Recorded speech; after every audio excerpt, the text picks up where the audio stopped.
বৃষ্টি পড়লেই বাঙালিদের মাথায় সবার আগে খিচুড়ি নামটাই আসে। হ্যালো এভরিওয়ান, আসসালামু আলাইকুম। আমি মরিয়ম, ওয়েলকাম টু মরিয়মস লাইফস্টাইল। আজকে সকালে ঘুম থেকে উঠে দেখি বাইরে অনেক বেশি বৃষ্টি পড়ছে, তাই আমার মাথায়ও প্রথমে খিচুড়ির নামটাই আসলো। আর সঙ্গে সঙ্গে আম্মুর কাছে আবদারটা করেই ফেললাম, আর আম্মুও রাজি হয়ে গেল। আজকে সকালে নাস্তাটা সেরেছিলাম চা আর বিস্কিট দিয়ে। এরপর আম্মু রান্না করতে নিল আর আমি ভিডিও করছিলাম আপনাদের সাথে শেয়ার করার জন্য।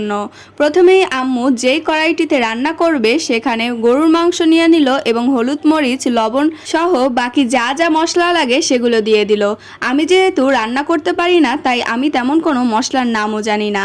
আপনারা যারা রান্না করতে পারেন তারা মশলার কালার দেখেই বুঝে যাবেন কি কি মশলা আম্মু এখানে ইউজ করেছে। এরপর সব মশলাগুলো এক এক করে দেওয়া হয়ে গেলে আম্মু মাংসটাকে মশলাগুলোর সাথে ভালো করে মেখে নেবে। এখানে যত ভালো করে মাখা হবে খাবারের টেস্ট ততই ভালো হবে, তাই আম্মু মাংসগুলোকে ভালোভাবে মেখে নিল। আমাদের বাসায় কেউই গরুর মাংস তেমন খায় না, কারণ সবারই অ্যালার্জির সমস্যা আছে। আমার গরুর মাংস ভালোই লাগে, তাই আমি খিচুড়ি গরুর মাংস দিয়েই রান্না করতে বললাম।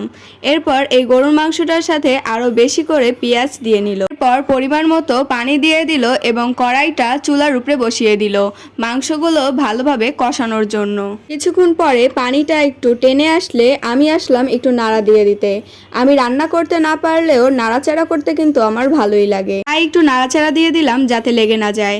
আর এদিকে আম্মু আগে থেকে মিক্স করে রাখা ডাল চালগুলো ভালো করে ধুয়ে নিচ্ছিল। ধোয়া শেষ হয়ে গেলে কিছুক্ষণ পানিটা ঝরতে রেখে দিল। আর এদিকে আলুও কেটে রেখেছিল। তারপরে মাংসের ভিতর আলুগুলো দিয়ে আবার কিছুক্ষণ নাড়াচাড়া করলো। এরপর ঝরিয়ে রাখা ডাল চালগুলো দিয়ে দিল। ডাল চালগুলো মাংস আর মশলার সাথে ভালো করে মিশিয়ে নিল। নাড়াচাড়া দিয়ে ভালো করে মিশিয়ে নেওয়ার পর এরপর এর মধ্যে পরিমাণ মতো পানি দিয়ে দিল। পর আবার একটু নেড়েচেড়ে দিয়ে তারপরে ঢাকনা দিয়ে ঢেকে দিল এগুলো ভালো করে সিদ্ধ হয়ে যাওয়ার জন্য। এর মাঝে কিছুক্ষণ পর পর একটু একটু ঢাকনাগুলো উঠিয়ে ভালো করে নেড়েচেড়ে দিচ্ছিল।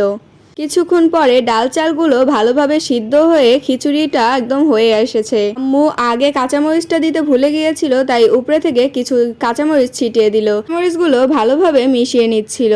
এরপর এই তো আমাদের খিচুড়িটা হয়ে গেল। আমি সুন্দর করে আমার প্লেটটা সাজিয়ে নিলাম এবং আম্মু সকলকেই খাবার বেড়ে দিতেছিল। আমার আম্মুর একটা অভ্যাস হলো একদম কড়াইটাকেই নিয়ে এসে টেবিলের উপর রাখবে, কারণ আমরা তো নিজেরাই তাই বলে আর কোনো কিছুতেই ঢেলে নেয় না। এরপর আমি খাবার খেতে শুরু করলাম। রান্নাটা দেখতে যত বেশি সুন্দর হয়েছে খেতে ততই বেশি ভালো লেগেছে। খিচুড়ি যেহেতু আমার সবসময়ই অনেক বেশি প্রিয় খাবার, তাই আজকে আমি অনেক বেশি তৃপ্তি করে খেয়েছি। আমার কাছে খিচুড়ি খেতে অনেক বেশিই ভালো লাগে। আজকের ভিডিওটা এই পর্যন্তই। সবাই ভালো থাকবেন, সুস্থ থাকবেন। আল্লাহ হাফেজ।